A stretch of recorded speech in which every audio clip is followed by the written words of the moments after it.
মালদা জেলা প্রশাসনের উদ্যোগে প্লাস্টিক ওয়েস্ট ম্যানেজমেন্ট প্রকল্পের উদ্বোধন হয়ে গেল ইংরেজবাজার ব্লকের কাজীগ্রাম অঞ্চলে শুক্রবার। কাজীগ্রাম অঞ্চলের শ্রীরামপুরে 16 লক্ষ টাকা বরাদ্দে নবনির্মিত প্লাস্টিক ওয়েস্ট ম্যানেজমেন্ট প্রকল্পের উদ্বোধন হয়।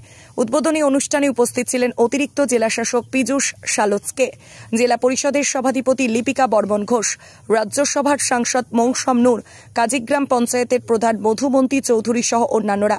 তাদের সকলের উপস্থিতিতে জেলা পরিষদের সভাধিপতি ফিতে কেটে আনুষ্ঠানিকভাবে প্লাস্টিক ওয়েস্ট ম্যানেজমেন্ট প্রকল্পের উদ্বোধন করেন। সেই সঙ্গে বিভিন্ন এলাকা থেকে বজ্র প্লাস্টিক সংগ্রহের জন্য 2টি ই-কার্ড প্রদান করেন বলে জানা গেছে। প্লাস্টিক ম্যানেজমেন্ট ইউনিট আজকে কাজীগ্রামে, এবং তার আগে জয়েন্ট বিডিও সাহেব অ্যানাউন্স করছিলেন মালদা জেলায় আরো অনেক জায়গায় এরকম প্লাস্টিক ম্যানেজমেন্ট করার জন্য ইউনিট খোলা হচ্ছে।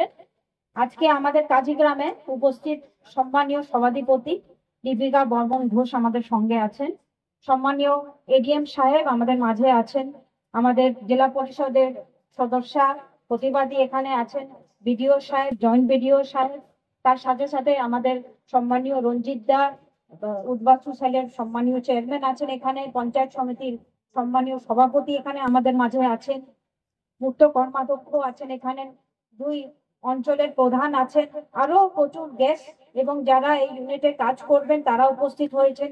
গ্রামের প্রচুর মানুষ এখানে এসেছেন। সকলকে আমার সালাম, আদাব, নমস্কার জানাই।